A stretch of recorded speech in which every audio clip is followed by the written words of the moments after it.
दोस्तों winning series 97 में मिलते हैं। First question, consider the following statements with regard to the tuna fishing. Tuna fishing जो है उसके बारे में स्टेटमेंट्स है। One, globally pole and line fishing method considered as sustainable for tuna fish. Tuna fish के लिए सस्टेनेबल शाश्वत स्वरूप में यदि देखा जाए तो पोल एंड लाइन फिशिंग ये मेथड ग्लोबली माना गया है। ओके दूसरा है, pole and line method for tuna fishing is practised only in Lakshadweep island. Lakshadweep island ही सिर्फ ऐसा आइलैंड है जहां पे पोल एंड लाइन मेथड जो है ये टूना फिशिंग के लिए प्रैक्टिस की जाती है। स्टेटमेंट्स आपको चूज करने कौन से करेक्ट है। किया, क्लिक किया, सिंपल से क्वेश्चन है। ओके चलो मैं क्लिक कर रहा हूं। Answer is C, both are correct. चलो न्यूज क्या है देख लेते हैं। भाई न्यूज ऐसा है कि सीबीआई लक्षद्वीप जो है एमएलए और उसका जो नेफ्यू है उसके प्रीमाइसेस को सर्च कर रही है टूना फिश एक्सपोर्ट स्कैम में। इसी वजह से क्वेश्चन ऐसा बन सकता है। दो प्रकार की टूना फिश जो है लक्षद्वीप में पकड़ी जाती है, स्किप जैक और येलोफिन। ध्यान में रखो, दो प्रकार की पकड़ी जाती है। स्किप जैक का कॉट जो है 80% है, सबसे ज्यादा वो पकड़ी जाती है। देखो इस ढंग से जो है ट्रेडिशनल पोल एंड लाइन है ना, आप कांटा डालते हो और कांटे से पकड़ते हो, पोल एंड लाइन कहते हैं। ये पूरे मास लेवल पर ये सिर्फ यहाँ पे ही पकड़ी जाती है। खैर मॉडर्न टेक्नोलॉजी भी यहाँ पे यूज करते हैं ताकि इफिशियंसी बढ़े, तो दोनों का जो है कॉम्बिनेशन वो बनाते हैं। ये खास बात है कि लक्षद्वीप में कोई पोल्यूशन नहीं है, पोल्यूटिंग इंडस्ट्रीज नहीं है, तो साफ सुथरा जो है वो टूना फिशिंग मिलती है। साथ में पोल एंड लाइन जो है ये मेथड के वजह से हिस्टामाइन जो है, ये हिस्टामाइन इसमें ज्यादा डेवलप नहीं हो पाता। हिस्टामाइन नहीं डेवलप हो पाता, इसी वजह से आराम से ये फूड बहुत ज्यादा पॉपुलर है और सारे दुनिया में इसका एक्सपोर्ट होता है। ठीक है, तो ये जो है इसी वजह से ये न्यूज में। अब ये टूना फिशिंग में जो है ये कोऑपरेटिव सोसाइटी है यहाँ पे लक्षद्वीप में, वहां पे ये एमएलए जो है इसने कुछ लोचा कर डाला है ना, और लोचा कर डाला कि कम ज्यादा बेच दिया। श्रीलंका में एक कंपनी थी, उसको सेल करने वाला था और उसने कुछ तो भी गड़बड़ कर डाला और इसी वजह से ये सब इश्यूज आ गया।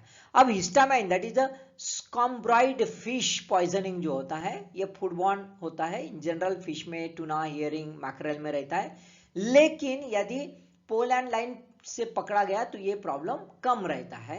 अबाउट 200 माइक्रोग्राम पर किलोग्राम यदि ज्यादा रहता है हिस्टामाइन तो ह्यूमन जो आदमी है वो बीमार गिर सकता है। Second question, consider the following statements with regard to the exchange rate of rupee. One, despite continued weakness of rupee, it's shown more resilience against the dollar than most other currencies. 2, rupee has sharply appreciated against the euro since start of 2022. दो statements है, कौन सा statement correct है बताइए। फिलहाल में काफी news में है इसलिए ये क्वेश्चन बना है। क्लिक किया, ओके मैं क्लिक कर रहा हूं, मैच करो अपना आंसर। आंसर इज सी, 1 और 2 गूगली क्वेश्चन है ना। यस भाई, रुपया जो है हमारा इंडियन करेंसी जो है वीक हो रहा है ऑब्वियसली क्योंकि सारे दुनिया के करेंसी के अगेंस्ट में यूएस डॉलर अप्रिशिएट हो रहा है, कोई इशू नहीं है, बराबर है। लेकिन बाकी करेंसी के कंपैरिजन में यदि यूएस डॉलर और रुपी का यदि तालमेल देखें तो हमारे रुपये में काफी रिजाइलेंस है, ऐसा एक स्टेटमेंट है, दैट इज करेक्ट। दूसरा यह है कि यूरो के साथ हमारा जो एक्सचेंज रेट है वो तो गजब का है भाई, कि रुपी जो है अप्रिशिएट हो रहा है। अभी एट द स्टार्ट ऑफ 22 देखा जाए तो यूरो के साथ जो था वो 90 का था, 91। 1 euro is equal to 90 rupees. अभी फिलहाल में अभी रिसेंटली यदि हम देखते हैं, अभी हाल ही में यदि हम जुलाई की बात करते हैं तो ये अराउंड 80 आ गया है टू 1 यूरो। तो in the sense now in comparison rupee is appreciated. चलो न्यूज देख लेते हैं क्या है। भाई why dollar appreciating even when the US is facing the recession, US में भी रिसेशन है, लेकिन भाई सबको डॉलर चाहिए। अब सबको डॉलर चाहिए तो उसके तो भाव बढ़ने वाले हैं भाई, है ना, जो चाहिए उसके भाव, फिर सड़ा कुछ ना रहे तो भी, है ना, ऐसा है भाई। अब यूएस डॉलर जो है इंटरनेशनल करेंसी मानी जाती है, इसी वजह से, इसीलिए तो रशिया सोच रहा है अभी भाई इसके बाहर हम निकले, है ना, रशिया अपना सोच रहा है कि अपना एक करेंसी बनाए। इंडिया अभी ट्रेड के बारे में प्लान बनाए, ट्रेड में कि भाई हम रुपीज में ही जो है एक्सचेंज कैसा करेंगे, है ना, यानी इंपोर्ट बिल एक्सपोर्ट बिल कैसे उसमें ही पेड करेंगे, ये सब चल रहा है भाई। इसलिए हम होस्ट्रो अकाउंट की बात कर रहे हैं, है ना, ये सब चीज है। तो हम क्या देख रहे हैं कि सारे दुनिया में ये प्रॉब्लम है। पहला वाला है तो यूएस डॉलर सबको चाहिए, दूसरा है कि यूएस के बाहर बाकी इकोनॉमी जो है वो सब पूरे, सबकी हालत पूरी फटी हुई है सबकी, है ना, इसी वजह से ये सब है। अब एक सभी फटे, उसमें ज्यादा फटे वाले नीचे, कम फटे वाला ऊपर, इस ढंग से रहता है वो, ठीक है। So US dollar gaining against all currencies, euro, yen, rupee, सभी से वो बढ़ रहा है।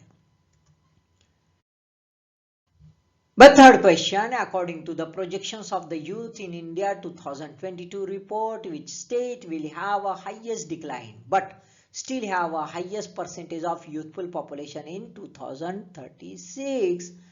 कौन सा स्टेट है जिसका यूथ पॉपुलेशन कम हो रहा है, हाईएस्ट डिक्लाइन है, लेकिन 2036 में फिर भी वो सबसे ज्यादा यूथफुल रहने वाला है, ज्यादा यूथफुल पॉपुलेशन वहां का रहने वाला है? ए बिहार, बी हिमाचल प्रदेश, सी मध्य प्रदेश, डी केरला। बताइए, एकदम से सिंपल सा क्वेश्चन यार। क्लिक किया? यस, चलो मैं क्लिक कर रहा हूं भाई। ए बिहार, बिहार भाई सबसे यूथफुल लोग है ना, यूथ है, डेमोग्राफिक डिविडेंड होना चाहिए, वेस्टेज, लोग बाहर जा रहे, है ना, बड़ा मुश्किल है। चलो देख लेते हैं क्या न्यूज है भाई। ऐसा है कि state percentage of youth in total population, Bihar यदि देखा जाए तो 2021 में 28.8, 2031 में कम हो रहा है 27.7, 2036 में 25.5, ठीक है। यानी हम क्या देखते हैं कि भाई कम कम कम कम हो तो जा रहा है, लेकिन फिर भी टॉप में रह रहा है। टोटल इसमें देखा जाए तो हमारा यूथफुल पॉपुलेशन जो है वो कम कम होते जा रहा है। 27, बाद में 24, बाद में 22.7। यदि यूथफुल पॉपुलेशन का रेशियो कम होते जा रहा है तो फिर किसका बढ़ रहा है भाई? ऑब्वियसली एज पीपल बढ़ेगा, फ्यूचर में हम कुछ अलग लेवल पर है। India's favourable demographic dividend it as a inflection point as a elderly population steadily surged during 2021-36। तो भैया फ्यूचर में इंडिया बुढ़ा होने वाला है ना। अब बुढ़ा होने वाला है तो खतरे की घंटा है। अभी जो यूथफुल पॉपुलेशन है उसको जॉब नहीं है, ये डेमोग्राफिक डिविडेंड, डेमोग्राफिक वेस्ट हो रहा है। फ्यूचर में ये डेमोग्राफिक वेस्ट जो है बुढ़े होने वाले हैं, यानी अभी कुछ कमाया नहीं, फ्यूचर में बर्डन, तो कैसा होगा भाई? तो हालात थोड़े से बेकार है। अभी यूथफुल करके होता नहीं है ना। पॉलिटिकल मास्टर्स, पॉलिसी मेकर्स, सबने सोचना चाहिए, नहीं तो फ्यूचर में बड़ा मुश्किल होने वाला है। Bihar, UP, Maharashtra, MP, Rajasthan will cover 52% of the youth of a nation. But what about the Bihar? What about the UP? What about the MP? And what about the Rajasthan? We are just claiming कि इतने हमने नौकरियां बनाई, ये industry लाई। जब हम industry की बात करते हैं, यानी हम इन्वेस्टमेंट यदि देखते हैं, तो इन्वेस्टमेंट का ग्रोथ और एम्प्लॉयमेंट का ग्रोथ, इसमें कोई तालमेल बैठ नहीं रहा है ना। तो थोड़ा सा मुश्किल है भाई, थोड़ा इस पर ध्यान देना चाहिए, बड़ा मुश्किल होने वाला है। Then the third question, what is SMACS 0723? क्या है भाई? A, nuclear powered missile of Ukraine. B, first satellite of NASA to hoist the Andromeda galaxy. C. Project of United Nations for Sustainable Management of the Resources in the least developed countries. D. Galaxy cluster, which is about 4 billion light years away, captured by the James Webb Telescope. क्या है बताइए? Simple सा question. Okay, आ गया, मैं click कर रहा हूं. Bye D, yes, आपका आंसर करेक्ट. पढ़ाई करते हो यार. Yes, Galaxy cluster which is about 4 billion light years away, captured by the James. बहुत सबसे डीप स्पेस की पहली फोटो है भाई. देखिए, डीप स्पेस की फर्स्ट फोटो, दुनिया की डीप स्पेस की first, NASA telescope first cosmic view goes deep. 4.6 billion light years है, और जो हमने लिया वो क्या है? It dates back to around more than 13 billion years, and just 800 million years younger than the universe itself. Big bang का हमने स्लॉट लगाया था, एस्टिमेटेड कैलकुलेशन 13.8 बिलियन ईयर्स, ये हमने स्लॉट लगाया. अब यदि ये है तो इससे बस 800 मिलियन ईयर्स का ही है, यानी हम बिग बैंग के नजदीक पहुंच गए कि एग्जैक्ट उस वक्त क्या हो रहा है, यह हमको फ्यूचर में पता चल सकता है. इंसान है, हार मानने वाला नहीं है. चलो, बहुत बढ़िया. Next question. Consider the following statements. 1. Goa is the only state in India having uniform civil code. 2. Portuguese Civil Code 1867 applicable in the Goa. Which of the statement given above is or are correct? दो simple line है, simple statements है, आपको मालूम है, आपने click किया है, मैं भी क्लिक कर रहा हूं. राइट? ओके, चलो क्लिक कर रहा हूं. Answer is C, 1 and 2 both are correct. दोस्तों, बहुत इंपॉर्टेंट है, ध्यान में रखो, है ना. अभी ये पोर्तुगीज सिविल कोड 1867, ये कॉलोनियल कोड है ना, कॉलोनियल कोड है, ये अभी भी चल रहा है भाई, तो इसको बदलाने की सब बात चल रही है ना. खैर, लेकिन ये एक ही है सिविल कोड, यानी जो गोवा में अप्लाई होता है सभी धर्मों के लिए. देखिए क्या न्यूज है भाई. न्यूज तो ऐसी है कि Goa personal law review only if sizeable majority sick change. 28 member parliamentary committee headed by Sushil Kumar Modi visited Goa on 26 June to study the common law about the family और succession के बारे में ये है लॉ है. अब family और succession law ये सब्जेक्ट देखा जाए तो इंडिया में कहाँ पे? कॉन्स्टिट्यूशन में कॉन्करेंट लिस्ट, यानी स्टेट और सेंटर दोनों बना सकते हैं.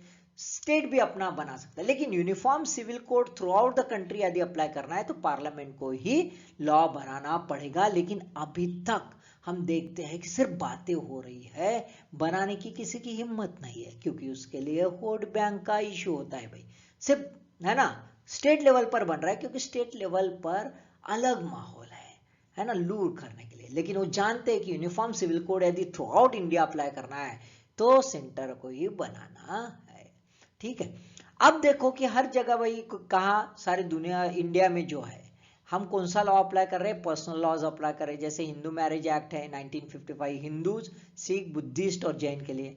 पारसी मैरिज और डाइवोर्स एक्ट है 1930 से पारसी के लिए. इंडियन क्रिश्चियन मैरिज एक्ट है 1872 क्रिश्चियन के लिए. मुस्लिम पर्सनल लॉ शरीयत एप्लीकेशन है 1937 मुस्लिम्स के लिए. अब इसके बारे में हम कभी चिल्लाते दिखते नहीं, पारसी के बारे में चिल्लाते नहीं दिखते हैं, बराबर है.